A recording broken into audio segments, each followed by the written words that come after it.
కేంద్ర రాష్ట్ర ప్రభుత్వాల నుండి జ్యోతి క్షేత్రానికి అనుమతులు వచ్చేలా కృషి చేస్తామని క్షేత్ర అభివృద్ధికి ఏం చేయాలో సీఎం చంద్రబాబు ఆదేశాల మేరకు దేవాదాయ శాఖ మంత్రి ఆనం రామనారాయణ రెడ్డి, మంత్రి లోకేష్, రాష్ట్ర బీజేపీ అధ్యక్షురాలు పురంధేశ్వరి కేంద్ర ప్రభుత్వంతో మాట్లాడి అన్ని విధాలా సానుకూలత వచ్చే వరకు పోరాటం జరుపుతారని తెలిపారు.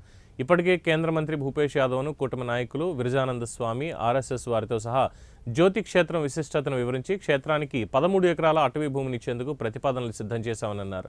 గత 5 సంవత్సరాల వైసీపీ ప్రభుత్వంలో ఎంపీగా ఉన్న అవినాష్ రెడ్డి, గతంలో ఉన్న ముఖ్యమంత్రి జగన్మోహన్ రెడ్డి జ్యోతి క్షేత్రానికి ఏం చేశారని ప్రశ్నించారు. పార్లమెంట్లో మాట్లాడిన వైసీపీ ఎంపీ మేడా రఘునాథరెడ్డి దొంగ మాటలు మాట్లాడారని ఎద్దేవా చేశారు. ఈ కార్యక్రమంలో జమ్మలమడుగు టీడీపీ ఇన్ఛార్జ్ భూపేష్ రెడ్డి, బద్వేల్ నియోజకవర్గం కూటమి అభ్యర్థి బొజ్జా రోషన్న, బీజేపీ జిల్లా అధ్యక్షులు వెంకట సుబ్బారెడ్డి, మైనార్టీ మోర్చా షకీలా బేగం, కూటమి నాయకులు పాల్గొన్నారు.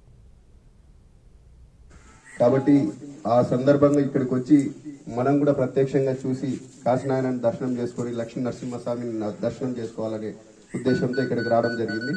కాబట్టి ఈ సమస్య మీద ఇప్పుడు అందరు చెప్తున్నారు, ఈ సమస్య త్వరలో పరిష్కారం అవుతుంది. నారా లోకేష్ బాబు గారు కూడా ఇక్కడ సంబంధించిన అన్నదాన సత్రాన్ని తన సొంత నిధులతో ఖర్చు చేసి ఇక్కడ కట్టించడం కూడా జరుగుతుంది. ఫారెస్ట్ డిపార్ట్మెంట్ వాళ్ళు తొందరపడి మాకు కొన్ని కట్టడాలు కుట్టారని వైఎస్ఆర్ పార్టీ వాళ్ళు అయితే వాళ్ళు ఏదో వాళ్ళ రాజకీయం కోసం రకరకాలు చెప్తారు. అది పక్కన పెడతాను. నేను స్వయంగా చూసినప్పుడు అది అన్నదాన సత్రం అయితే కాదు చెప్పడం.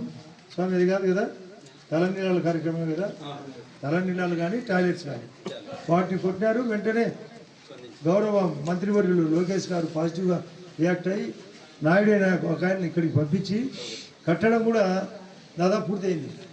అది సొంత డబ్బులతో. అదే కాకుండా మీకు చాలా విషయాలు ప్రెస్లో కూడా తెలియదు.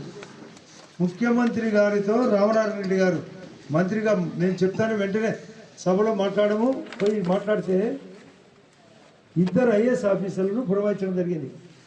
ఏంది ఆ విషయం? గౌరవ జిల్లా కలెక్టర్ గారు